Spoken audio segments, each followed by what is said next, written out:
December 24, 1944. The Ardennes Forest, Belgium. Temperature, -20 degrees Celsius, -4 degrees Fahrenheit. The forest was not silent. It cracked.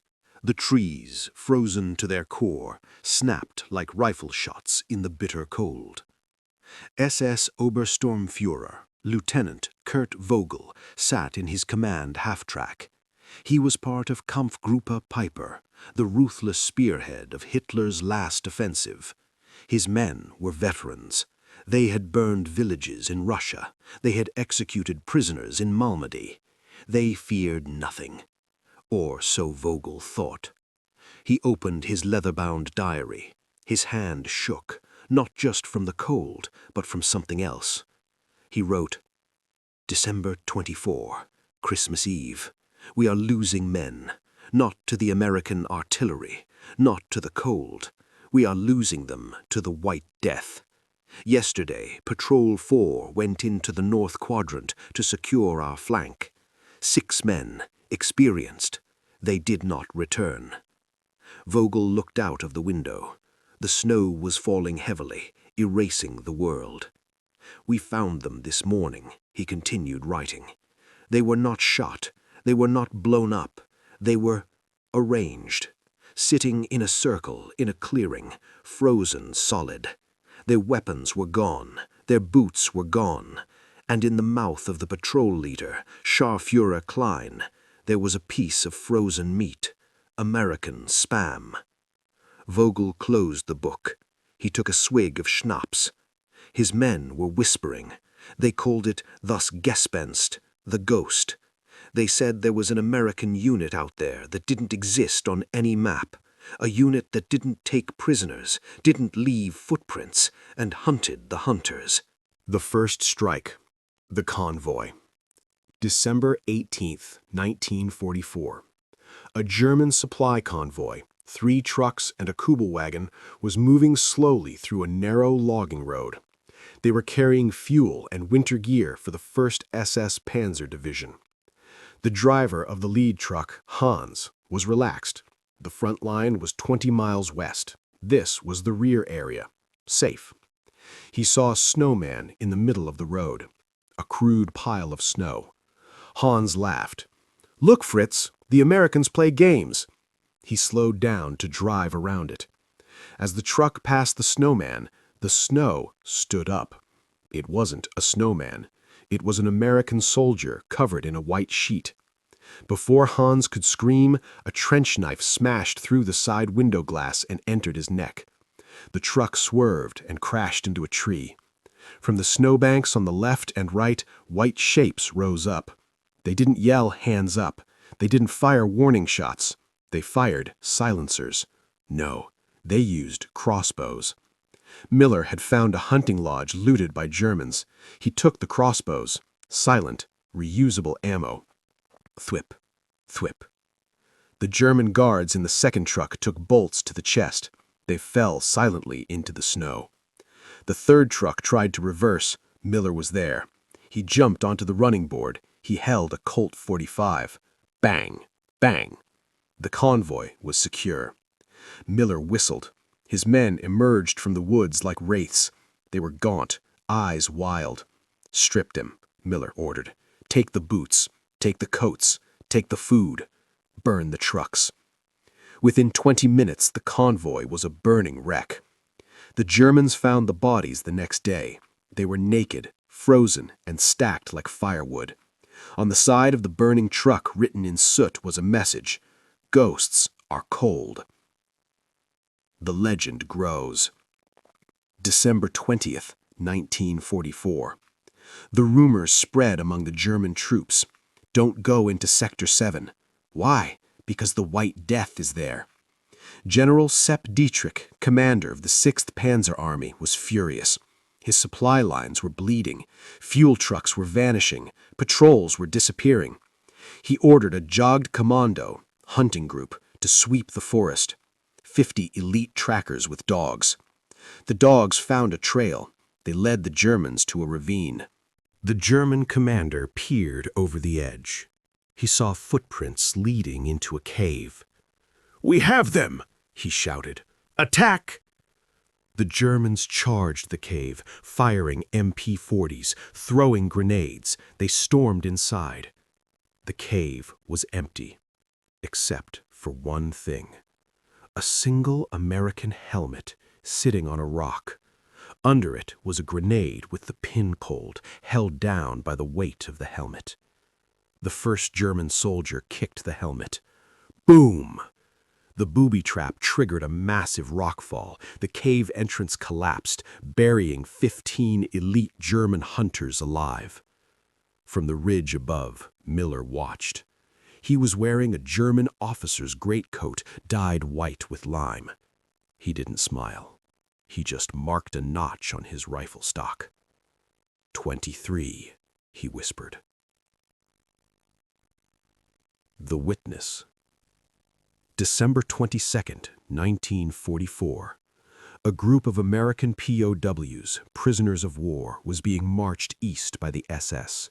20 men, ragged, beaten. They had given up hope. Suddenly, the German guards at the rear of the column stopped. They heard a sound. Crunch, crunch. Footsteps in the snow. But no one was there. A guard walked into the fog to investigate. He didn't come back. Another guard went. Silence. The SS sergeant grew nervous. "Klaus! Dieter!" Then a snowball hit the sergeant in the face. He wiped the snow from his eyes, furious. "Who did that?" A white figure dropped from the trees directly onto him. A knife flashed. The other guards raised their rifles, but they were already dead. Arrows and bullets struck them from the tree line. The American prisoners stood frozen, watching their captors drop one by one. Miller stepped out of the fog. He looked like a yeti, wrapped in furs, German camo, and white sheets. He walked up to the ranking American prisoner, a major. Who are you?" the major stammered. "Are you 101st? 82nd? Miller spat tobacco juice into the snow. "We're the 99th, sir. The dead platoon." "Dead?" "That's what the papers say." Miller handed the major a German Luger. "Take this. Go west. Our lines are 2 miles that way. Don't tell anyone you saw us." "Why not? You're heroes. Come with us." Miller looked at his men. They were eating raw German sausages, their eyes hollow. They weren't fit for civilization anymore. They had become part of the forest. "We can't go back, Major," Miller said softly. "The war isn't over here, and we have work to do." He signaled to his ghosts. They melted back into the white mist, leaving the liberated prisoners standing alone in the snow. December 26th, 1944. The hunting grounds. Temperature, minus 25 degrees Celsius, minus 13 degrees Fahrenheit. The coldest winter in 50 years. Oberststurmbannführer Piper was tired of ghosts. He was tired of losing trucks. He needed his supply lines clear. He didn't send a battalion this time. He sent one man. Major Konrad König. König was a legend in the Wehrmacht. Before the war, he was an Olympic biathlete. During the war, he became a Jäger, hunter on the Eastern Front. He had hunted partisans in the forests of Belarus. He knew how to track men who didn't want to be found. König didn't bring a squad. He brought a spotter, a young corporal named Wolf, and his rifle, a scoped Mauser Kar 98K with a customized winter trigger guard to allow shooting with gloves. König stood at the site of the last ambush. He touched the frozen blood on the snow. He tasted the air. "They are not ghosts, Wolf," König whispered, his breath forming a cloud of steam. "They are starving men, and starving men make mistakes. They will come for the warmth." König didn't look for footprints. He looked for broken twigs. He looked for the absence of birds. He pointed a gloved finger toward a ridgeline 2 kilometers away. There, the caves, that is where I would hide. They moved out. They moved slower than the wind. They were the White Death coming for the White Death. The ice cave. Inside the cave, the situation was critical. Lieutenant Miller looked at his men. They were deteriorating. Corporal Jackson had frostbite on 3 toes. They were turning black. The smell of gangrene was faint but unmistakable, a sickly sweet odor mixing with the smell of unwashed bodies. They had run out of German rations. They were boiling pine needles to make tea just to have something warm in their stomachs. "Sarge," Jackson whispered, shivering violently, "I can't feel my feet anymore." Miller knelt beside him. He began to massage the soldier's feet, trying to force blood back into the dead tissue. "Think about Miami, Jackson," Miller said softly. "Think about the sun, the girls in bikinis, warm sand." "I see them, Sarge," Jackson smiled weakly. "They're bringing me a beer." Miller stood up. He walked to the cave entrance where Specs was on watch. Specs was the unit's sharpest shooter. He held a customized M1 Garand wrapped in white linen strips. "Anything?" LT asked. "Quiet, LT. Too quiet. Even the deer aren't moving." Miller looked out at the white valley. He felt a prickle on the back of his neck.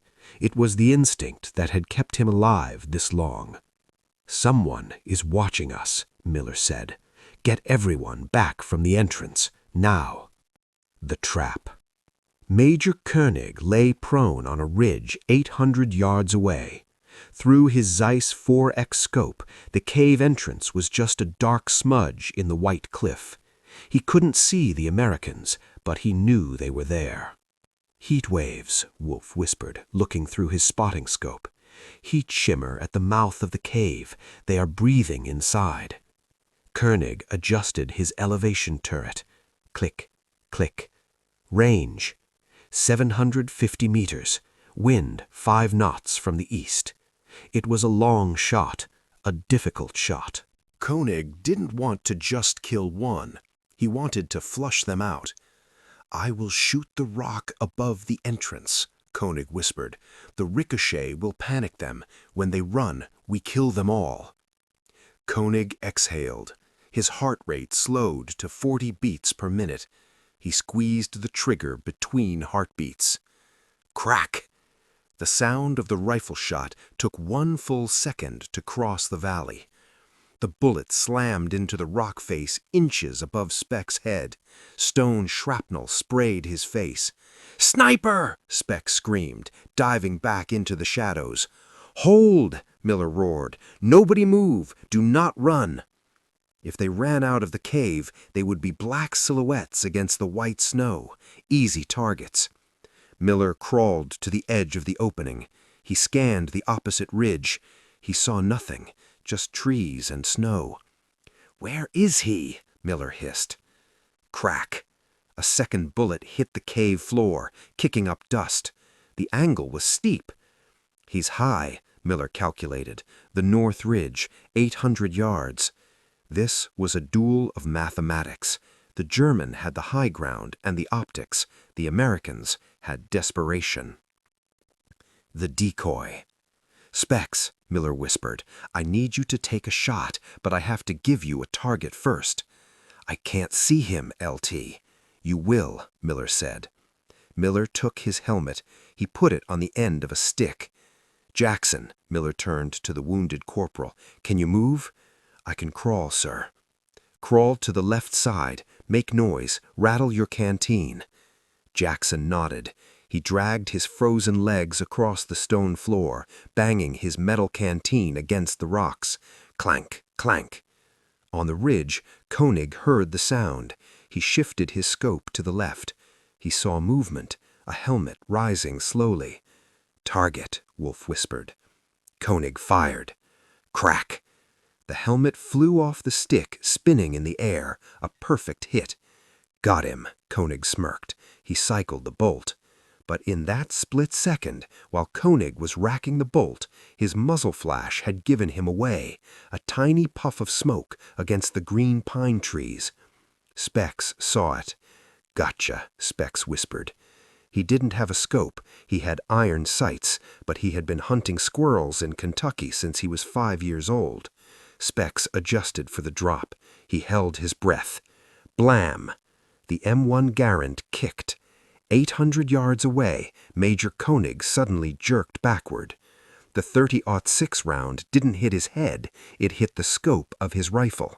The glass shattered, driving shards into Koenig's eye.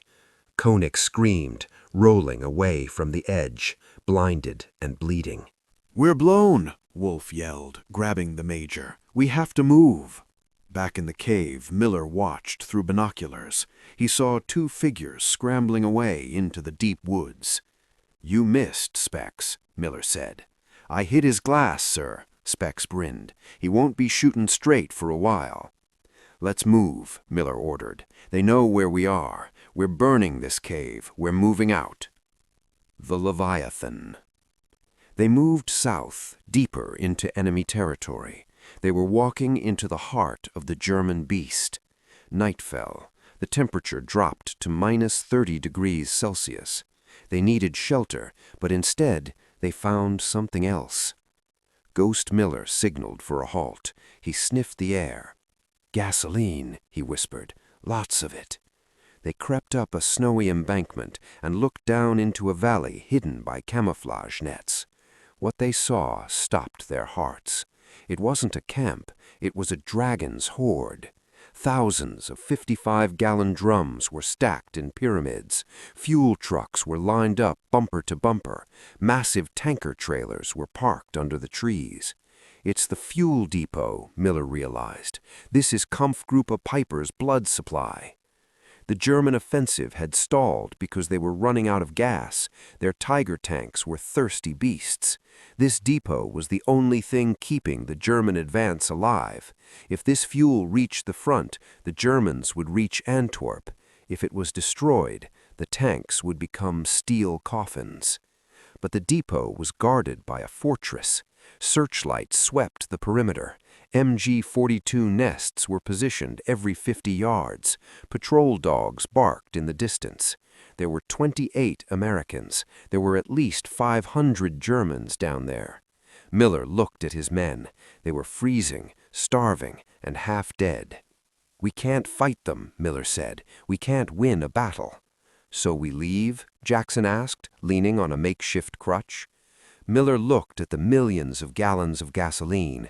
He imagined what that would look like if it all went up at once. "No," Miller said, "we don't need to fight them. We just need to light a match." "How?" Specs asked. "We can't get close enough to throw a grenade." Miller pulled a flare gun from his pack. It was a German flare gun he had taken from the convoy ambush. He had one red flare.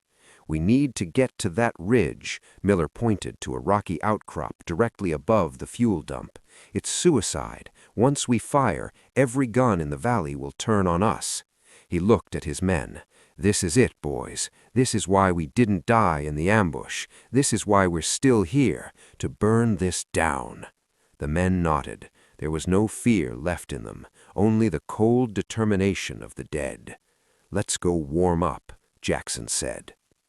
The infiltration, the final walk. To get to the firing position, they had to cross an open logging field. The snow was waist-deep. They moved in a single file, stepping in each other's footprints to hide their numbers. Suddenly, a spotlight swept over them. The beam caught the white-clad figures. "Halt! Wer da?" "Who goes there?" a German voice boomed from a loudspeaker. Miller froze. He stood up tall in the spotlight. He didn't raise his hands. He raised his rifle. "The 99th Infantry sends its regards!" Miller screamed. The night exploded. Sirens wailed. Machine guns opened up. The air was filled with red and green tracers. "Run!" Miller yelled. They sprinted through the snow, bullets kicking up white geysers around their legs. Men fell. Private Johnson took a burst to the chest. He fell forward, face down in the snow. Corporal Davis was hit in the leg, but he kept crawling, firing his Thompson. They were dying. They were being erased. But they were drawing the fire away from Miller. Miller reached the ridge. He was panting, his lungs burning from the cold air. He scrambled up the icy rocks. He looked down. The fuel dump was spread out below him like a banquet. He loaded the flare gun. His hands were shaking so bad he almost dropped the shell. Below him, the Germans were swarming up the hill. He could hear the dogs. He raised the flare gun. "Merry Christmas," Miller whispered. Click. The hammer fell. Dud. The flare didn't fire. The primer was frozen. Miller stared at the gun in horror. The universe was playing a cruel joke. He could hear the boots of the SS soldiers just 20 yards behind him. He frantically broke the gun open, rotated the shell, and snapped it shut. He prayed to a God he hadn't spoken to in years. He pulled the trigger again. The red star. Miller squeezed the trigger for the second time. Pop. This time, the primer struck true. A red magnesium flare shot out of the barrel. It hissed as it arched high into the black sky, hanging there like a bleeding star. Below, thousands of German soldiers looked up. The drivers in the fuel trucks looked up. For a second, the valley was bathed in a crimson light. It was beautiful. Then, the flare began to fall. It didn't land on the ground. It landed directly onto a canvas tarp covering a pyramid of 55-gallon gasoline drums. The canvas caught fire. The fire melted the rubber seals of the drums. The fumes ignited. Kaboom! The first explosion was big. The second was nuclear. A chain reaction started. One fuel dump ignited the next. The tanker trucks, fully loaded with high-octane aviation fuel, detonated like bombs. A wall of fire, 300 feet high, rolled across the valley. The heat was so intense that on the ridge, 200 yards away, Miller felt his eyebrows singe. The snow around them instantly turned to steam. Below, the German army was screaming. The Tiger tanks caught in the inferno were cooking off. Their ammunition racks exploded inside the hulls, popping the turrets off like champagne corks. "Burn," Miller whispered, his face illuminated by the fire. "Burn it all." The last stand. The explosion had saved them from the immediate assault. The Germans on the slope had been knocked down by the shockwave. But now the survivors were mad. An SS company, led by a fanatical officer, charged the ridge. They knew the Americans were up there. They wanted revenge. "We're out of time, LT," Specs yelled, firing his Garand until it clicked empty. "We got no exit." Miller looked behind them. A sheer cliff. No way down. He looked at his men. They were only 12 left now. They were battered, bleeding, and smiling. "We aren't going anywhere, Specs," Miller said. He drew his Colt 45. "We did the job. Now we hold the line." They didn't dig foxholes. They stood behind the rocks. The SS swarmed over the ridge. It wasn't a battle. It was a brawl. Jackson, unable to walk, sat against a tree with a grenade in each hand. When the Germans got close, he let the spoons fly. "Come on," Jackson laughed as the blast took him and 3 Germans. Specs used his empty rifle as a club, swinging it until the wood stock shattered on a helmet. Miller stood in the center. He fired his pistol. Bang, bang, bang. A German officer lunged at him with a bayonet. Miller caught the blade with his bare hand, ignoring the pain, and shot the German in the face. But there were too many of them. The white shapes of the ghost platoon were swallowed by the gray mass of the German infantry. The firing slowly died down. The last thing Miller saw was the fire from the burning fuel depot reflecting off the clouds. It looked like a sunrise. "Not bad," Miller thought. Not bad at all. Then, darkness. The aftermath. The Ghost Field. January 15th, 1945. The U.S. Army counterattacked. General Patton's tanks broke through the lines. The Germans retreated, leaving their equipment behind because they had no fuel. A recon patrol from the 99th Division climbed the ridge overlooking the destroyed fuel depot. Captain Lewis, the patrol leader, stopped. The ridge was covered in snow, but under the snow there were mounds. They dug them out. They found bodies, American soldiers, but they looked strange. They were wearing white sheets made from parachutes. Their faces were painted. They had no dog tags. Captain Lewis found a body leaning against a rock. It was Lieutenant Miller, frozen solid. His eyes were open, staring at the burned-out wreck of the German army below. In Miller's hand, frozen in a death grip, was a German flare gun. And carved into the stock of his rifle were notches, 23, 24, 50. "Who are they, Captain?" a private asked, shivering. "Are they ours?" Lewis looked at the devastation below. He looked at the handful of men who had caused it. "I don't know, son," Lewis lied.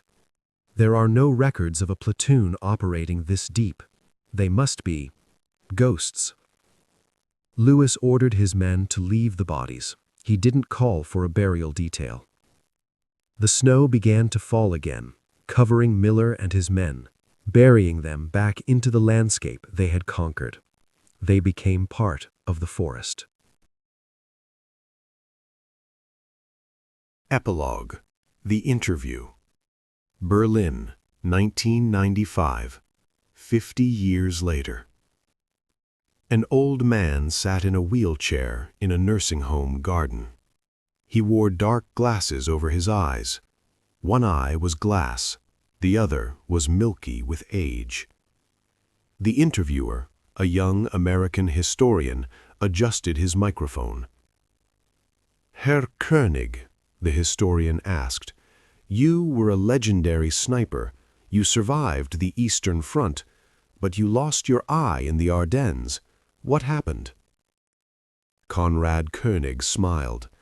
It was a sad smile.